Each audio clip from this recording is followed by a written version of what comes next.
이곳에 계신 분들과 가정에서 예배드리시는 모든 분들 위해 넘치게 임하게 되시기를 주님의 이름으로 축원합니다.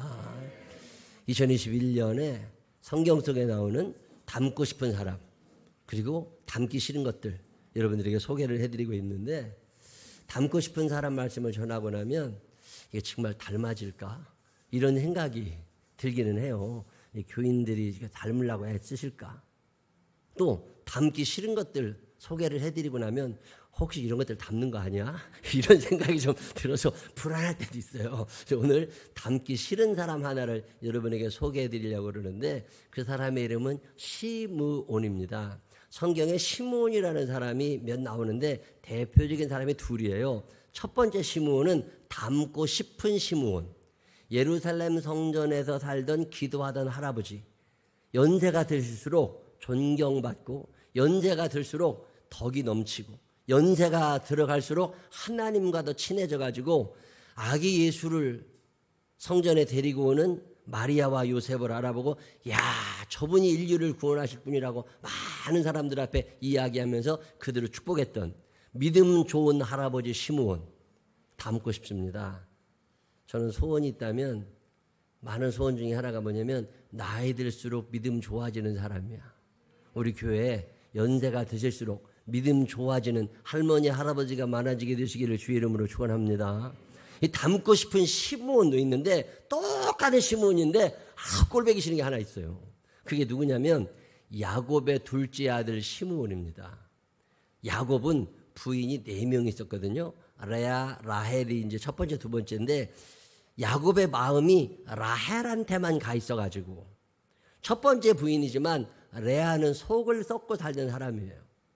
이 속 썩고 사는 레아의 마음을 하나님이 어떻게 아시고 자녀의 복을 많이 주셔서 레아가 6명의 아들을 낳습니다. 야곱의 아들이 총 12인데 반이 레아의 아들들이에요. 그 레아가 낳은 아들 중에 첫 번째가 루벤이고 두 번째가 시므온이에요. 시므온을 딱 낳은 다음에 엄마 레아가 하나님이 내가 이렇게 구박받고 사는 거 아시고 내 기도를 들으시고 자녀를 허락하라고 주셨구나. 하나님 제 기도를 들어주셔서 감사합니다. 그런 뜻에서 지은 이름이 시므온입니다. 하나님께서 들으셨다 이런 뜻이 있어요. 자, 믿음 좋은 어머니는 맞는데 아버지하고 사이가 별로 안 좋았죠. 자, 엄마 아버지가 사이가 안 좋으면 애들이 불안하게 큽니다. 아버지가 집에 들어오는 순간 애들은 불안감을 느끼기 시작하거든요. 이 불안하며 살던 아들들의 공통점이 뭐냐면 화가 다스려지지 않아요. 그러니까 부부가 살면서 자꾸 다투고 싸우고 의견이 안 맞고 그런 모습을 자녀들에게 자꾸 보여주면 어렸을 때부터 그 자녀들은 분노를 다스리는 능력을 잃어버립니다.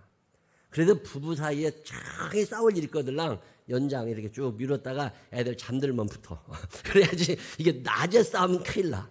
그래서 지금 이 시므온이라는 아들은 어렸을 때부터 믿음은 엄마가 있지만 아버지와의 사이가 워낙 안 좋고, 그 당시는 아버지가 절대 강자입니다.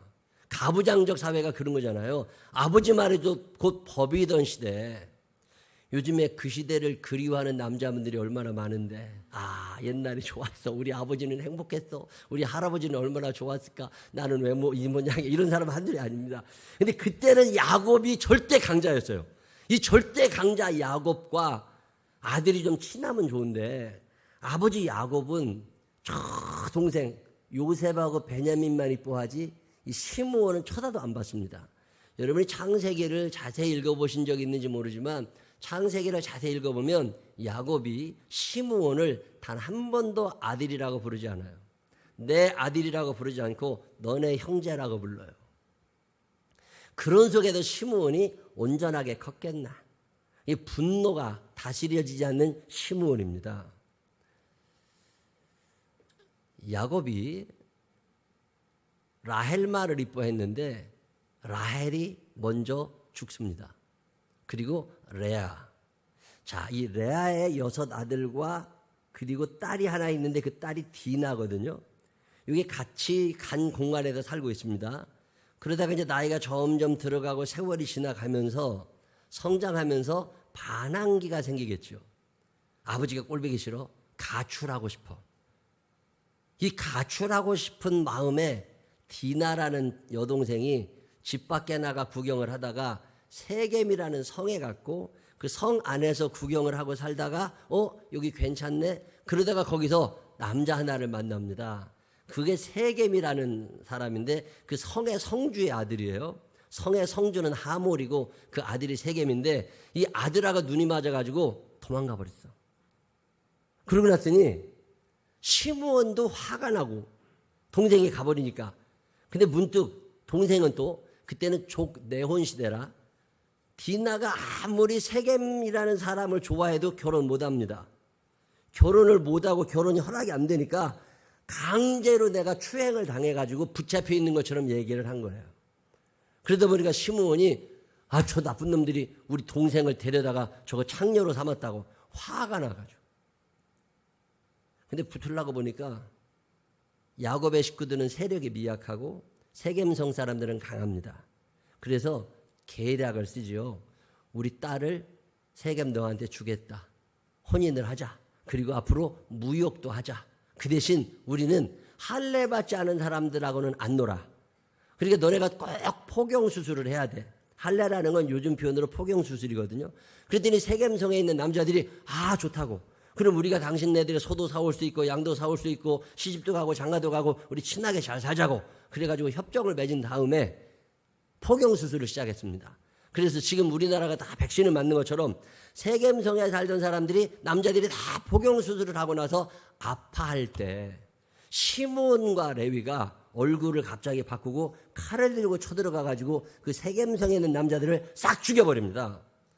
자, 창세기 34장 제3일에 아직 그들이 아파할 때 세겜성 사람들이 아파할 때 야곱의 두 아들 디나의 오라버니 시므온과 레위가 각기 칼을 가지고 가서 몰래 그 성을 기습하여 그 모든 남자를 죽이고 칼로 하몰과 그의 아들 세겜을 죽이고 디나를 세겜의 집에서 데려오고 야곱의 여러 아들이 그 시체 있는 성읍으로 가서 노략하였으니 이는 그들이 그들의 누이를 더럽힌 까닭이라. 그들의 양과 소와 나귀와 그 성에 있는 것과 들에 있는 것과 그들의 모든 재물을 빼앗으며 그들의 자녀와 그들의 아내들을 사로잡고 집 속의 물건을 다 노략한지라. 자, 이 본문을 자세히 읽어보시면 노략했다, 죽였다, 빼앗았다.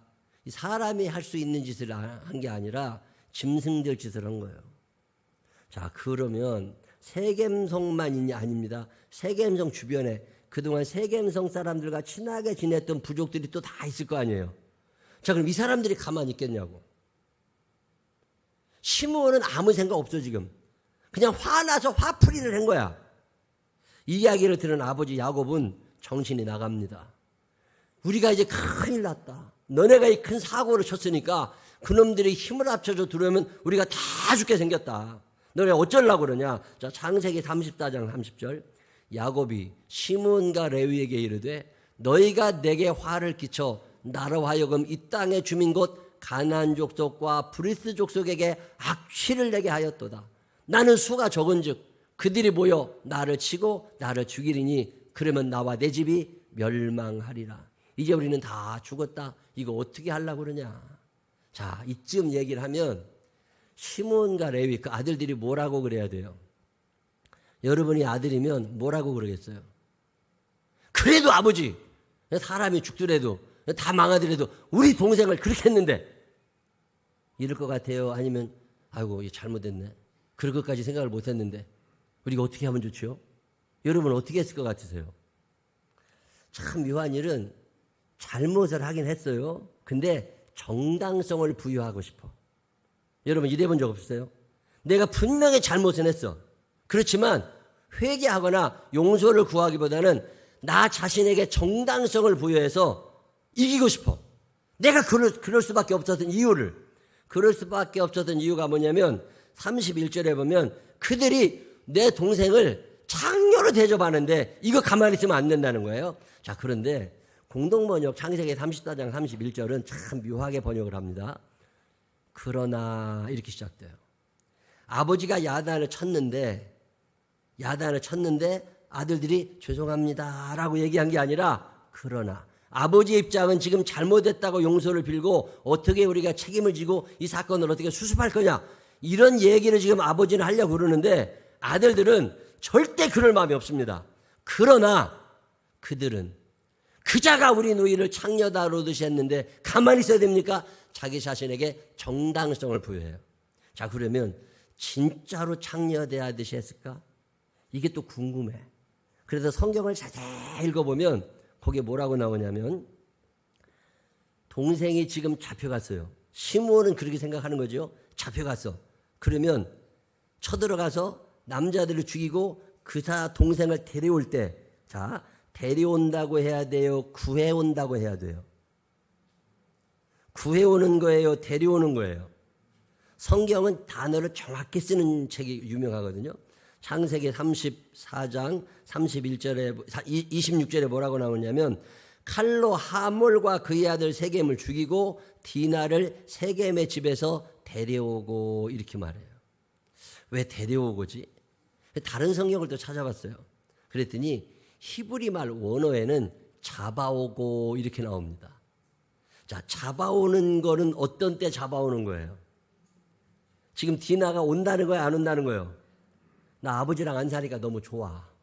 오빠들 꼬란머리가 너무 좋고 엄마 잔소리 안 들으니까 너무 좋아. 그래서 안 온다고 버티는 걸 잡아왔다고 표현을 해요. 자, 그러면 시므온이 지금 아버지 앞에서 항변하고 있는 이 얘기가 진실이에요? 거짓이에요? 자기의 정당성을 부여하느라고 내가 폭력을 행사한 것에 대해서 왜 자기 자신의 정당성을 주장하느라고 지금 엄한 얘기를 하고 있는 거예요. 잘못했으면 잘못했다고 얘기하면 되잖아요. 그리고 용서를 구하면 되잖아요. 내가 무지했을 수 있습니다. 내가 실력이 딸릴 수도 있어요. 내가 잘못 판단했을 수도 있습니다. 그런데 인정이 안 되는 거예요. 이런 놈이 또 어디 나오냐면 창세기 3장에 아담이라는 놈이 있어요. 아담과 하와가 선악과를 따먹습니다. 저는 이 시므온의 이야기를 읽다 보면 아담과 하와가 생각이 나요. 선악과를 따먹었어요. 하나님이 그를 부르시죠. 아담아, 아담아, 내가 어디 있느냐? 너 선악과 따먹은 거 내가 알아. 그러니 빨리 나와. 그리고서 미안하다고 그래. 하나님이 우리를 부르실 때는 정죄하고 채찍질하려고 부르시는 게 아니라 용서하시려고 부르심을 믿으시기를 바랍니다. 그래서 하나님을 사랑의 하나님이라고 그러는 거예요. 하나님은 사랑이시라. God is love. 하나님은 사랑이시기 때문에 용서해 주시려고 기회를 주고 있다고. 근데 아담이 나와가지고 뭐라 그래요? 창세기 3장 12절 아담이 이르되 하나님이 주셨지 않냐? 나와 함께 살게 하지 않았냐? 저 여자 때문에 이렇게 된 거다. 그리고 그 나무 열매를 내게 주므로 내가 먹었나이다. 지금 아담은 자기의 죄를 인정하는 게 아니라 이 죄를 지은 건 맞는데 원인이 누구한테 있다는 거예요? 여자한테 있고 여자를 만들어준 하나님에게 원인이 있으니까 나 혼자는 못 죽는다는 거예요. 하와도 그렇습니다. 하나님께서 그래서 하와를 야단치니까 하와가 뭐라고 그래요? 13절에 여호와 하나님이 여자에게 이르시되 내가 어찌하여 이렇게 하였느냐? 여자가 이르되 뱀이 나를 꿰므로 내가 먹었나이다. 왜 이게 인정이 안 돼? 이 시므온의 모습, 자기 죄의 정당성을 부여하고 있는 시므온의 모습이 나한테도 있는 거 아세요? 이런 사람, 구약에 나오는 유명한 사람 중에 하나가 사울 왕입니다. 하나님의 사울을 굉장히 이뻐하시거든요. 이스라엘의 왕으로 삼으셨어요. 근데 어느 날 하나님께서 사울 왕에게 말씀하십니다. 아말렉 그놈들이 내 이름을 망령되이 일컫고 하나님의 백성들을 무시해 저런 것들을 쓸어버려. 완전히 없애. 씨를 말려. 그래서 다시는 죄 짓지 않도록 해. 그리고 너네들을 너무 유혹해. 안 돼. 끊어. 예, 사울이 이제 갑니다. 자, 사무엘상 15장 3절. 지금 가서 아말렉을 쳐서 그들의 모든 소유를 남기지 말고 진멸해. 남녀와 소아와 젖먹는 아이와 우양과 낙타와 나귀를 죽이라 하셨나이다 하니. 자, 했어요. 그러면 그렇게 해야 되는데 9절에 15장 9절에 사울과 백성이 아각과 그의 양과 소의 가장 좋은 것 또는 기름진 것과 어린 양과 모든 좋은 것을 남기고 진멸하기를 즐기 아니하고 가치 없고 하찮은 것은 진멸하니라. 잘못했어요. 하나님이 가만히 계시겠어요? 사랑하시는데 돌아오라고 사무엘을 보내십니다. 사무엘을 보내셔서 뭐라고 그러세요? 이제 그러지 말라고. 자, 그래서 너 잘못했잖아 얘기했더니 사울이 사무엘에게 이릅니다. 15장 20절 나는 실로 여호와의 목소리를 청종하여 여호와께서 보내신 길로 가서 아말렉 왕 아각을 끌어왔고 아말렉 사람들을 진멸하였으나. 아니 하였으나가 왜 나와? 했습니다 하면 되잖아. 하였으나. 그 다음에 21절 처음 단어가 재밌습니다. 다만 자기 정당성을. 다만이 왜 거기서 나와? 다만이 왜 거기서 나와? 이런 노래 있잖아. 아니 다만이 왜 거기서 나와? 이게 거기서 나올 게 아니오. 그냥 잘못해. 이러면 되잖아. 근데 사람들은요 어떤 상황에서 자기 자신에게 정당성을 부여해. 다만 백성이 그 마땅히 멸할 것 중에도 가장 좋은 것으로 당신의 하나님 여호와께 제사드리려고 왕가소를 끌어왔나이다 하는지라. 자신의 죄에 대해서 정당성을 부여한 시므온, 사울, 아담과 하와 잘 살았을까요? 아니죠. 아담과 하와가 어떻게 돼요? 에덴 동산에도 쫓겨났습니다. 쫓겨난 게 끝이 아니라 가시덤불과 엉겅퀴가 사는 땅에도 살게 됩니다. 그게 끝이 아니라 사는 동안에 큰아들이 작은아들을 때려 죽이는 걸 목격해요. 큰아들이 작은아들을 때려 죽이는 걸 사울이라는 사람도 마찬가지입니다. 사울왕이 잘 나가던 사람이거든요. 근데 자신의 죄에 대해서는 정당성을 자꾸 부여하면서 합리화를 자꾸 시켜야 되는 이 사울을 하나님이 그냥 두지 않으십니다. 사무엘상 15장 35절 사무엘이 죽는 날까지 사울을 다시 가서 보지 아니하였으니 끝. 더 이상 안 봐. 자, 16장 1절 여호와께서 사무엘에게 이르시되 내가 이미 사울을 버려 이스라엘 왕이 되지 못하게 하였거늘. 하나님이 금을 딱 그세요. 탈무드에 보면 리더가 되어서는 안 되는 사람들이라는 글이 있습니다. 이 사람들이 리더가 되면 큰일 난다. 절대 리더로 세우지 마라. 그중에 첫 번째가 누구냐면 루벤이에요. 야곱의 12아들 중에 첫 번째 아들 루벤. 왜 루벤은 리더가 되면 안 되냐? 생각이 짧다는 거예요. 깊이 생각하지 않아. 그냥 되는 대로 살고 내 앞뒤 가리지 않아. 그리고 그냥 몸이 움직여. 이거 안 된다는 거예요. 자, 성경에 보면 루벤이 아버지 야곱의 침상을 더럽혔다고 나오거든요. 자, 아버지 야곱의 침상을 더럽혔다는 말이 뭐냐? 이게 빌하라고 하는 야곱의 세 번째 부인. 이 세 번째 부인 첩이죠. 이 사람과 어떤 성적인 관계를 가졌다 이렇게 되게 해석을 하는데 탈무드는 그렇게 해석하지 않습니다. 만약에 아버지의 부인을 건드렸으면 유대인들의 법에 의해서 돌에 맞아 죽어야 돼. 근데 루벤이 안 죽거든요. 이게 왜 그러냐? 탈무드는 뭐라고 해석하느냐면 야곱이 제일 사랑했던 부인 라헬이 죽으니까 그때 라헬이 죽을 때 막 태어난 베냐민이라는 12번째 아들이 있었고 이제 걸어다니는 요셉이라는 아들이 있었어요. 자, 요셉과 베냐민이 어립니다. 이 어린 아이들을 야곱이 못 키웁니다. 그렇다고 이 맡길 사람이 누구냐? 첫 번째 부인 레아에게는 못 맡깁니다. 사이가 워낙 안 좋으니까. 그래서 라헬의 몸종이었던 빌하, 야곱의 몸종이 빌하거든요. 그 빌하가 야곱의 첩이 된 건데 그래서 어쩌면 라헬이 혹시나 내가 죽으면 우리 애들을 빌하한테 맡겨라. 그래서 빌하에게 아이를 맡깁니다. 야곱이. 그러면 빌하라는 여자가 아이들 둘을 데리고 살아야 돼. 그 텐트가 큰 텐트에 식구들이 같이 사는데 자 그러면 저녁에 퇴근한 야곱이 누구네 집으로 들어가요? 레아가 아니라 빌하의 텐트로 당연히 들어가게 되더라는 거죠. 그래서 야곱의 침대가 빌하의 텐트로 옮겨지게 됩니다. 그래서 이제 야곱이 빌하랑 살기 시작했어요. 이게 레아의 식구들 눈에는 꼴보기 싫은 거야. 당연히 라헬이 죽었으면 우리 집으로 와야지. 왜 아버지가 저 집으로 가? 상속권의 문제가 생기니까. 그래가지고 어느 날 루벤이 아버지 침대를 빌하의 방에서 레아의 방으로 옮긴답니다. 이것에 대해서 야곱이 분노했다는 표현이다. 탈무드는 그렇게 해석을 하고 유대 랍비들은 그 본문을 그렇게 해석을 해요. 자, 그랬다 할지라도 아버지와 충분히 얘기하지 않았고 아버지의 의견을 듣지 않았다는 거예요. 조급했다는 거죠. 신중하지 못했대요. 그래서 아버지 야곱이 죽는 날 루벤을 후계자로 세우지를 않는다는 거예요. 리더가 되면 안 되는 사람, 그런 사람 리더가 되면 안 돼. 신중하지 않아. 조급했어. 두 번째로 얘기하는 사람이 시므온입니다. 탈무드는 시므온같이 폭력적인 사람은 절대 리더가 되면 안 된다. 이거 강조에 강조를 하거든요. 시므온도 레위도 똑같이 죄를 지었는데 레위는 회개합니다. 근데 시므온은 회개했다는 얘기가 없어요. 하나님은 어떤 분이시냐면 약속한 것을 이루시는 하나님이시잖아요. 아브라함에게 약속하시는 게 창대함입니다. 이삭에게 약속하시는 게 창대함이거든요. 야곱에게도 창대함을 약속하십니다. 그러면 반드시 그의 자녀들은 창대하게 되어 있어요. 그게 우리에게 주어진 운명 같은 거예요.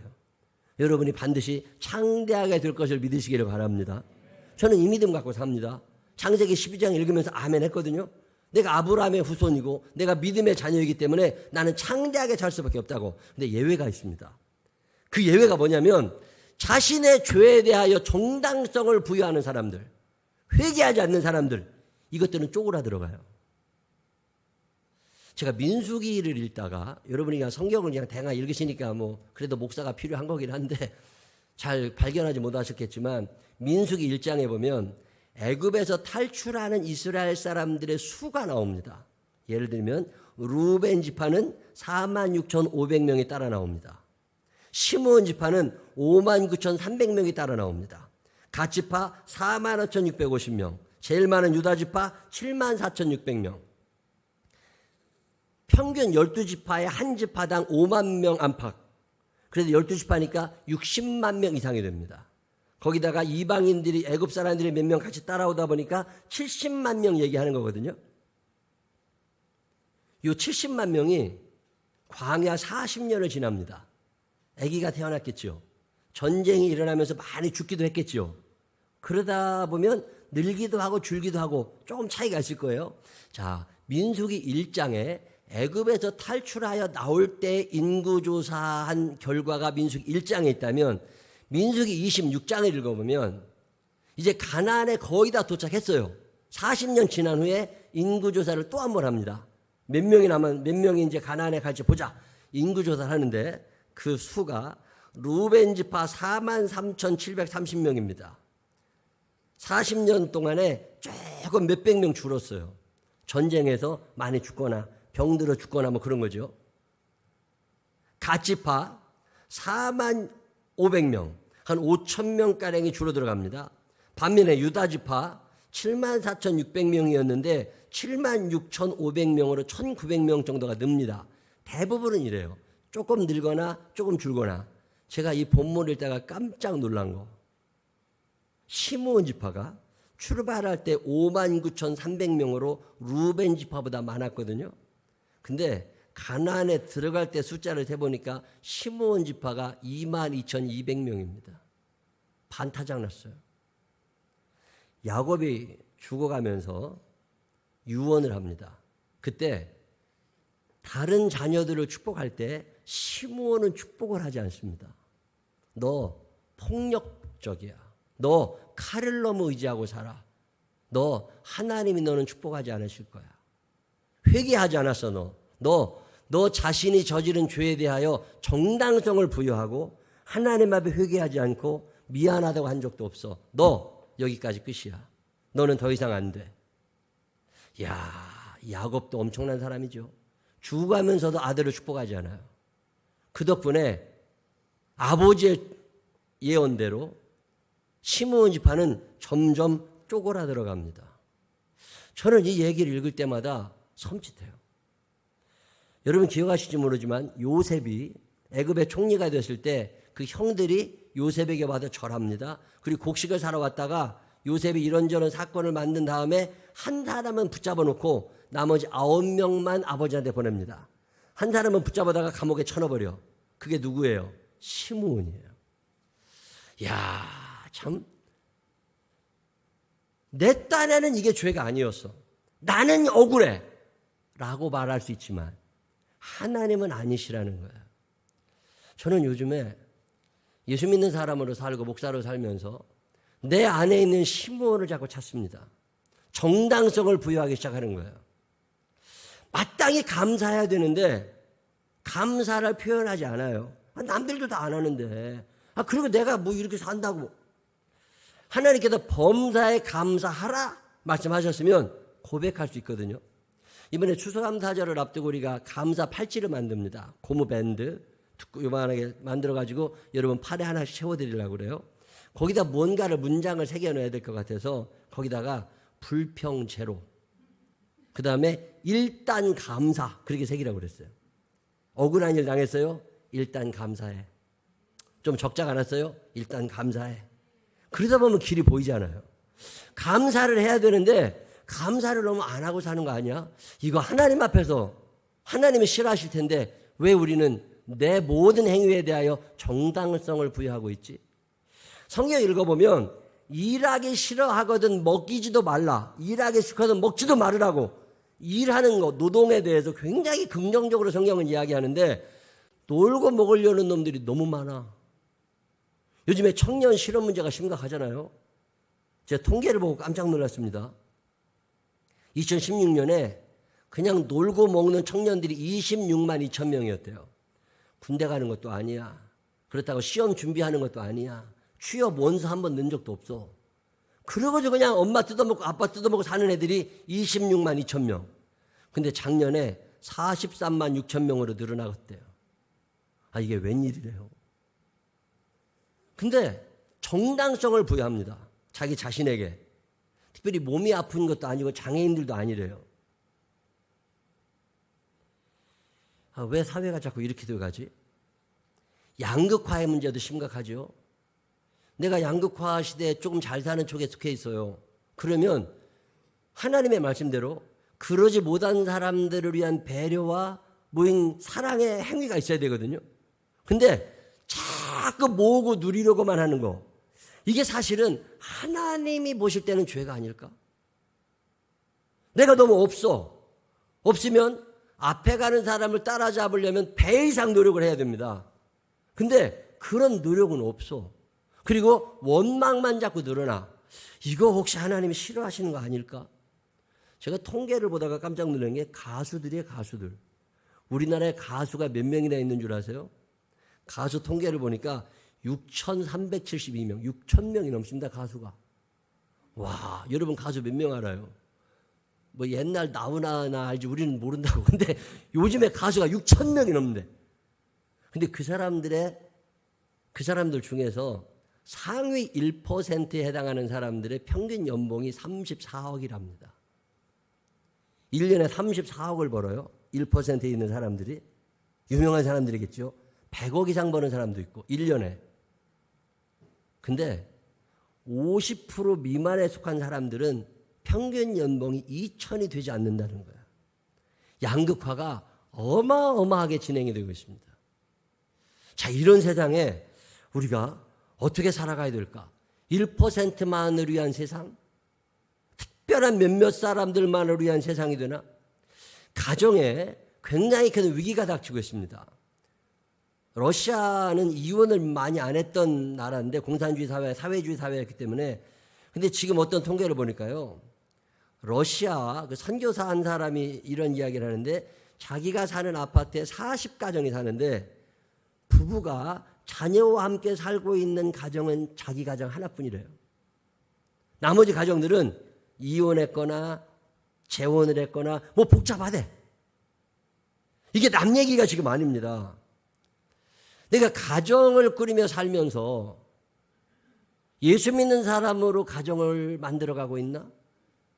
나는 정당성을 부여하고 나는 당연한 듯이 살아가지만 하나님이 보실 때 그건 아니지.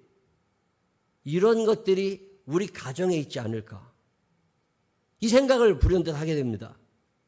직장 생활하는데도 마찬가지예요. 직장 생활을 할 때도 나 자신의 모든 행위에 대하여 정당성을 우리는 부여하고 있지만 누군가 그것을 죄로 볼 수 있다는 거죠.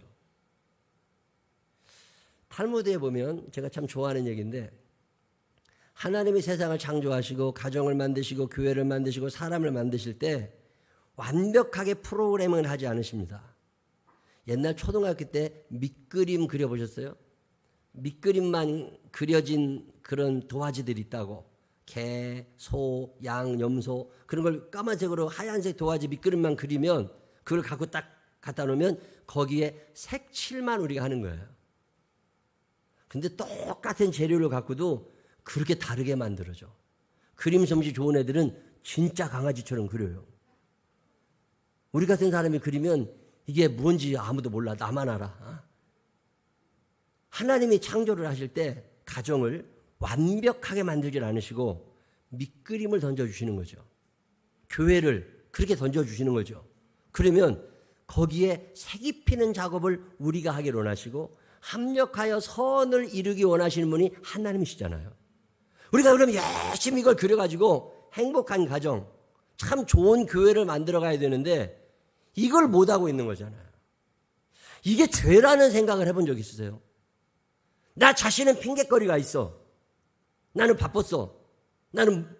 근데 하나님이 그걸 용납해 주실까? 교회가 좋은 일도 좀 해야 되잖아요.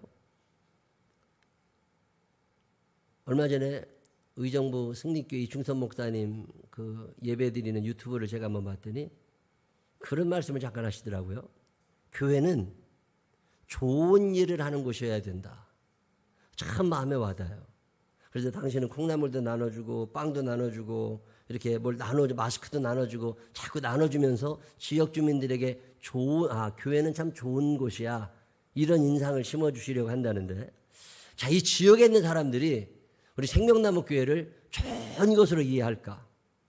좋은 것으로 이해한다면 우리는 정상적으로 가고 있는 거예요. 그런데 지역 주민들이 좋은 곳이 아니라고 평가하는 사람이 있다면 나 자신이 아무리 정당성을 주장하고 싶어도 아닌 거라는 거예요. 적극적으로 선할 필요가 있습니다. 그래서 우리 교회가 뭐 나쁜 것은 아닌 게 어제도 화장실을 쓰고 어떤 분이 올라와요. 보니까 우리 경찰서 담당자, 이 지역 담당자분이 이렇게 팀장님이 오셔서 화장실을 쓰고 올라오시는데 저를 보자마자 인사를 하시면서 하는 얘기가 뭐냐면 목사님, 제가 이 송파구 이 경찰서에서만 20년이 넘게 있는데 우리 생명나무 교회 같은 데는 처음 봤다는 거예요. 지역 주민들에 대해서 이렇게 많이 열어주고 좋은 것도 많이 나눠주고 특별히 경찰들을 위해서 이렇게 화장실을 늘 열어주고 먹을 걸 갖다 주고 여기다 이제 경찰관 몇 명은 칫솔 치약까지 다 우리 교회 화장실에 갖다 놨어. 그래가지고 이제 근무하시다가 와서 이제 다 본인들 개인 위생 관리하고 그러고 가시거든요. 자기가 너무 미안하기도 하고 감동을 받고 그래서 경찰서장하고 만나는 자리에서 우리 교회 얘기를 했대요. 송파구 관내에 이런 좋은 교회가 있다. 그러니 서장님, 이런 교회는 우리가 돈을 주는 수는 없지만 표창장이라도 하나 줘야 된다고. 그래가지고서 심의를 거쳤는데 반대하는 사람이 아무도 없었대. 그러면 꼭 주라고 그래서 나보고 어제 10월달 경찰의 날에 상을 드릴까요? 아니면 그냥 갖다 드릴까요? 물어보러 왔더라고. 참 감사하잖아요.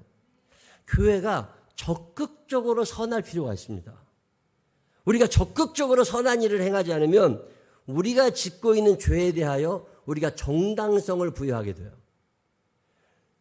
우리 생명나무 교회가 송파구청장 표창을 받은 적이 있거든요. 몇 년 전에.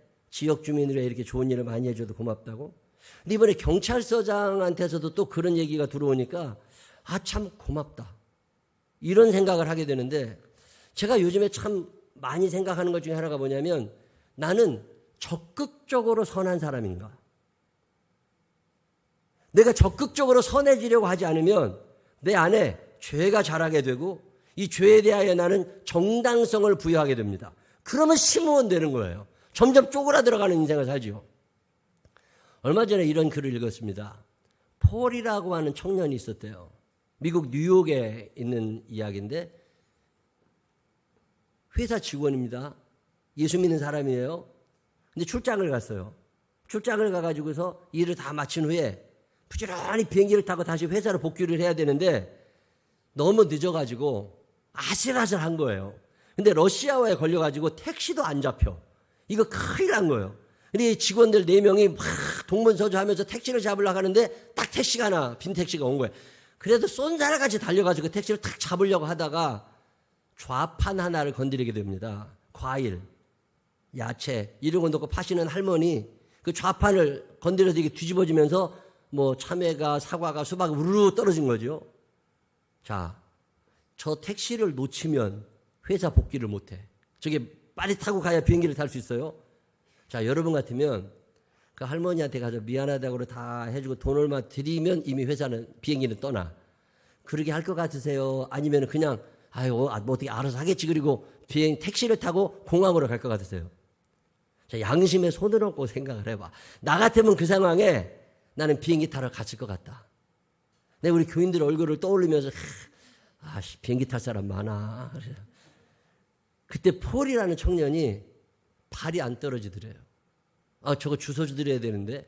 근데 벌써 다른 동료들하고 고참들은 택시를 타고 야 빨리 타라고 이거 안 타면 오늘 비행기 늦는다고. 근데 폴이 먼저 가시라고. 내가 다음 차 타고 금방 쫓아가겠다고.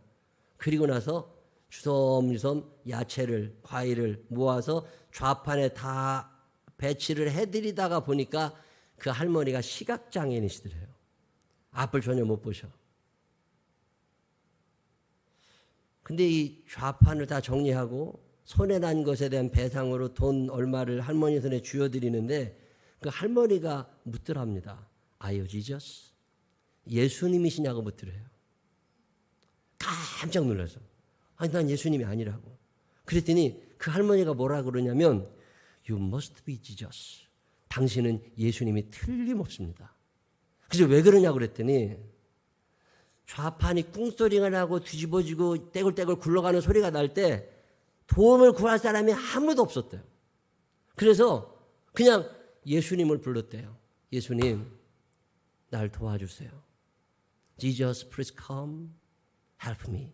나를 좀 도와주십시오. 그때 당신이 나타난 거래요. 그러니 당신은 틀림없이 예수님입니다.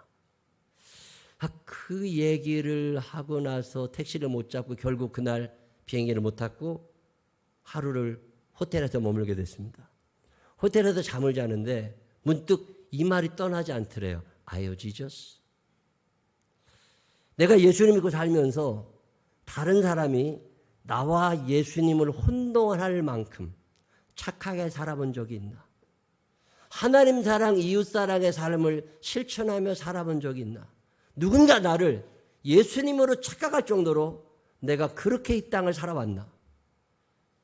회개가 밀려오는 거예요. 내가 목사로 사는데, 내가 예수님 믿고 사는데, 다른 사람들이 나를 예수님과 혼돈할 만큼 적극적으로 선하게 살아오질 않은 거죠. 그러면서도 나는 누구보다는 착하다고 스스로에게 정당성을 부여하고 사는 거예요. 나는 그래도 그 사람보다는 낫다고 내 주변에 있는 악한 놈 하나를 떠올리면서 자기 자신을 칭찬하고 있는 거죠. 이게 시므온이라는 거죠. 이 시므온의 인생은 결국 쪼그라드는 인생입니다. 40년 지난 후에 제일 초라해진 지파가 시므온 지파예요. 오늘 하나님의 말씀이 우리 귓가에 그래서 울립니다. 내 안에 시므온이 있나?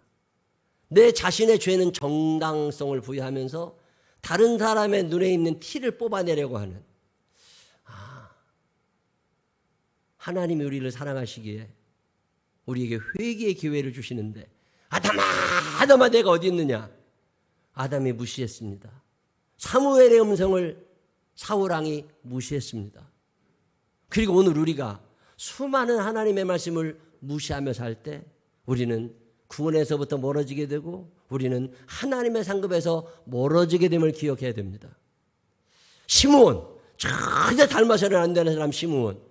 근데 그 사람이 내 안에 있음을 보게 됩니다. 나 자신의 죄에 대하여 정당성을 부여하면서 적극적으로 하나님 사랑, 이웃 사랑에서 멀어져 가고 있는 나. 한 번쯤 이 말씀이 여러분의 가슴에 있어서 자신의 죄에 대하여 정당성을 부여하기보다는 하나님 사랑, 이웃 사랑을 좀 더 적극적으로 행하면서 내 안에 예수 그리스도의 형상이 온전히 자리 잡아 다른 사람들이 나와 예수님을 혼돈할 만큼 Are you Jesus? You must be Jesus. 당신은 예수님이 틀림없습니다. 이 이야기가 우리들의 마음과 귓가에도 들려지게 되시기를 주님의 이름으로 축원합니다. 기도하십시다. 하나님 아버지, 더 적극적으로 주님 말씀대로 살았어야 되는데 자꾸만 정당성을 부여합니다. 나만 하면 됐지, 이만하면 충분하지, 누구보다는 내가 낫지. 하나님, 시므온이 멀리 있지 않습니다. 내 안에 그놈이 있습니다. 하나님 기억하여 주시옵시고 용서하시고 불쌍히 여겨주시어서 성령님 도와주셔서 내 안에 이 시므온의 심성을 가진 악한 것들 싹 뽑아버려 주시옵시고 좀 더 적극적으로 하나님의 말씀대로 살아갈 수 있는 거룩한 성결한 주님의 자녀들이 되게 하여 주옵소서. 그리 살지 못한 날들의 죄를 용서하시기 원하오며 예수님 거룩하신 이름으로 기도드렸습니다. 아멘.